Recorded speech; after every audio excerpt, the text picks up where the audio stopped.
नायाब तोहफा दोस्त को देना किसे अच्छा नहीं लगता। ऐसा कौन सा नायाब तोहफा अभय ने दिया कशिश को? किसने अभय को बेसमेंट में ले जाके मारने की कोशिश की? सानिया ने ऐसा क्या कहा कि अभय चौंक गया? और अभय के लिए कौन बिछा के बैठा है जाल? अब देखते हैं कौन होता है मालिक डेजर्ट डायमंड का। अभय ने कशिश से कहा। कशिश, तुम्हें ये डायमंड क्यों चाहिए? मेरे दादाजी का ये ख्वाब था, लेकिन वो इतने अमीर नहीं थे। तो समझो डेजर्ट डायमंड तुम्हारा। मैं तुम्हारे पैसे लौटा दूंगी। बिल्कुल नहीं, ये तोहफा मेरी तरफ से। Ladies and gentleman, desert diamond का नीलामी वक्त आ गया है। 100 करोड़। लगता है आज आप ही नीलामी की सारी चीजें खरीदेंगे। तभी अभय को दीपक का कॉल आया। वो डायमंड मेरे लिए बहुत जरूरी था, अब तुम्हें भुगतना पड़ेगा। डेजर्ट डायमंड खरीदने के बाद अभय और कशिश वहां से निकले। Thank you so much Abhay, I love you. ये सुन के अभय को तगड़ा शौक लगा, लेकिन उसने कुछ नहीं कहा। कशिश अपने कार में बैठकर चली गई। अभय रास्ते पे चलने लगा।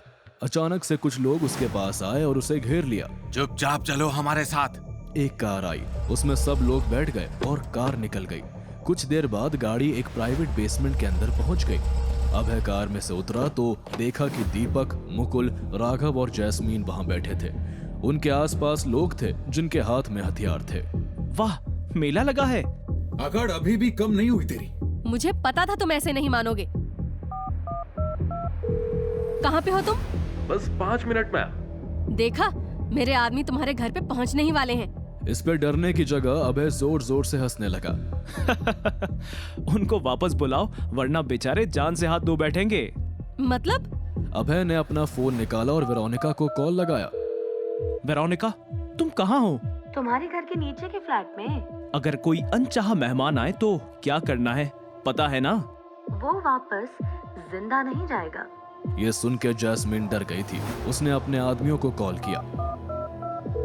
सब लोग वापस आ जाओ, कोई अभय के घर नहीं जाएगा। अभय हंसने लगा। ये देख के मुकुल अभय को मारने दौड़ा, लेकिन बदले में उसने अभय से जोरदार झापड़ खाए और वो गिर गया। ये देख के दीपक गुस्सा हो गया। उसने अपने आदमियों से कहा, देख क्या रही हो, मारो इसे, ये यहाँ से जिंदा नहीं जाना चाहिए। ऑर्डर सुनते ही सब लोग अभय को मारने के लिए भागे, बट एक एक करके अभय के मुक्कों और लातों का शिकार हो गए। एक के बाद एक दूसरा, दूसरे के बाद तीसरा, हर कोई अभय से मार खाकर गिर गया। रुको अभय, वरना गोली चला दूंगी।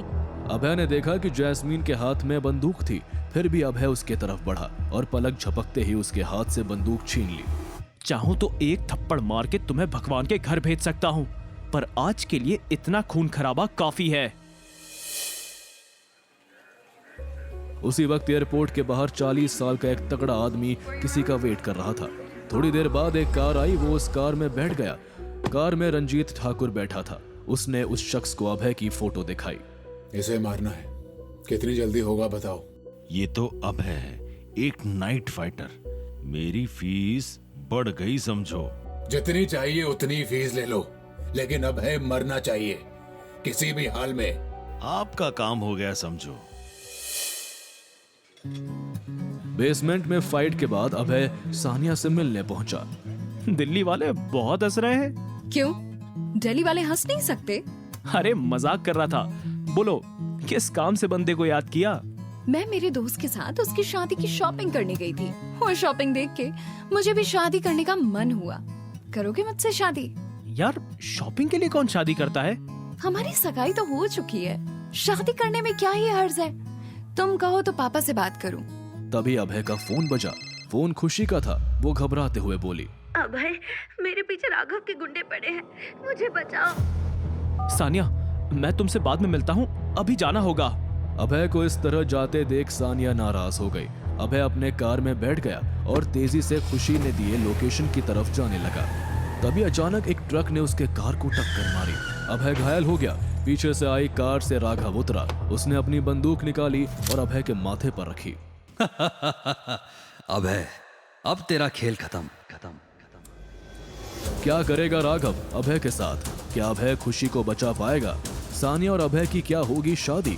क्या रंजीत ठाकुर का आदमी मार पाएगा अभय को? जानने के लिए देखिए अगला एपिसोड सिर्फ पॉकेट एफएम के YouTube चैनल पर। और बंदा ये बैडएस है के सारे एपिसोड्स को सुनने के लिए डिस्क्रिप्शन में दी हुई लिंक से डाउनलोड कीजिए पॉकेट FM ऐप।